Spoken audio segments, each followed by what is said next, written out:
Petrol दरवाढीचा परिणाम पिंपरी चिंचवड शहरामध्ये दिसू लागलेला आहे। कायम गर्दी असणाऱ्या पेट्रोल पंपावर वाहन चालकांची तुरळक गर्दी आता पाहायला मिळते। याचा आढावा घेतला आमचे प्रतिनिधी कैलास पुरी यांनी। पाहूयात। सलग चौथ्यांदा पेट्रोल दरवाढ जी झालेली आहे त्याचा परिणाम जो आहे तो वाहन चालकांवर दिसून येत आहे। मी पिंपरी चिंचवडमधल्या एका मोठ्या पेट्रोल पंपावर आहे। या ठिकाणी कायम मोठी गर्दी असते। आता मात्र काही पेट्रोल भरण्यासाठी जे नागरिक येत आहेत त्यांची संख्या जी आहे ती तुलनेने बऱ्यापैकी कमी झालेली आहे। आज पिंपरी चिंचवडमध्ये 111 रुपये 59 पैसे हा जो दर आहे तो पाहायला मिळत आहे। 111 रुपये 55 पैसे हा दर जो आहे तो पाहायला मिळत आहे।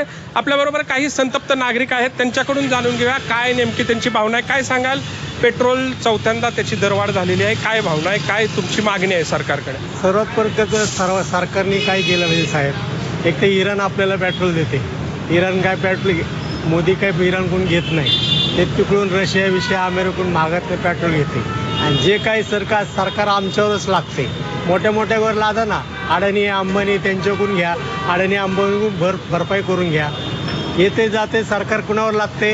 गोरगरीबावर।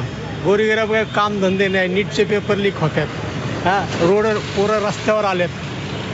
काय करणं साहेब सांगा तुम्ही, एवढी वाईट परिस्थितीने काय मागणी काय आहे? मागणी सरकारने एकतर सरकार बदली व्हावं, आमची हीच मागणी आहे। नाहीतर सरकारने गोरगरिबांसाठी शेतकऱ्यांसाठी खूप कमी दरात शेतकरी भाजीपाला वगैरे सगळं मार्केटिंगमध्ये कमी झाला पाहिजे। एकंदरीतच नागरिक जे आहेत ते त्यांची मोठी संतप्त प्रतिक्रिया आहे। पेट्रोल दर जे आहे ते वाढत चाललेला आहे आणि त्याचा मोठा फटका जो आहे तो वाहन चालकांना बसत आहे। कैलास पुरी, झी मीडिया, पिंपरी चिंचवड।